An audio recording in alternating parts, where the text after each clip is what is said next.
तो 1998 मध्ये आम्ही टेक्नॉलॉजी इन हाऊस डेव्हलप केली एक्स्ट्रॅक्शनची. मशिनरी आम्ही स्वतः बिल्ड केली आणि ती मशिनरी वापरून आम्ही एक्स्ट्रॅक्ट बनवायला सुरुवात केली. तो साताऱ्याचा जो पट्टा आहे तो आलं, हळद आणि इतर जंगलामध्ये उगवणाऱ्या वनस्पती या तिथे उगवल्या जाऊ शकतात. त्याच शेतकऱ्यांकडनं आम्ही खूपदा सोर्सिंगही करून घेतो.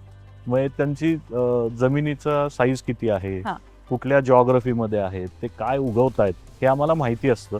आणि मग जे आमचे जवळचे शेतकरी आहेत जे वर्षानुवर्ष आम्हाला माहिती आहे की सेंद्रिय शेती करतायत, त्यांच्याकडनं आम्ही डेफिनेटली डायरेक्ट सोर्सिंग करतो. आता आम्ही स्वतः टेस्टिंग करतो. म्हणजे जरी ओळखीतला शेतकरी असला किंवा आमच्या स्वतःचं जरी शेत असलं तरी रॉ मटेरियल हे प्रोसेसिंगला घेण्याआधी त्याचं पूर्णपणे टेस्टिंग केलं जातं की त्यात पेस्टिसाइडचे रेसिड्यू नाहीत ना, हेवी मेटलचे रेसिड्यू नाहीत ना. पण मग तुम्ही लॅब त्याच्यासाठी निसर्ग बायोटेकची स्वतःची DSIR अप्रूव्ड R&D लॅब सुद्धा आहे.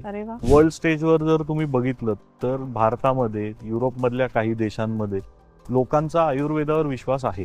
पण अमेरिकेमध्ये किंवा इवन भारतात जे स्वतःला पाश्चिमात्य समजतात त्यांना असं वाटतं की आयुर्वेद म्हणजे हे जडीबुटी घ्यायची, जडीबुटीतनं काही होतं का.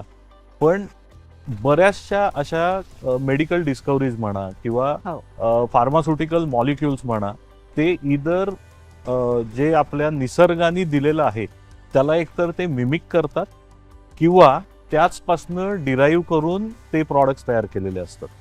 आम्ही कधीही सांगत नाही की आमचा प्रॉडक्ट 50% सूट आहे म्हणून घ्या. आम्ही म्हणतो हा क्लिनिकल डेटा आहे, हा त्याचा रिसर्च आहे, ही त्याची प्युरिटी आहे आणि आता हे सगळं बघून तुम्ही ठरवा की तुम्हाला औषध सूट होतोय की नाही. एक्झॅक्टली.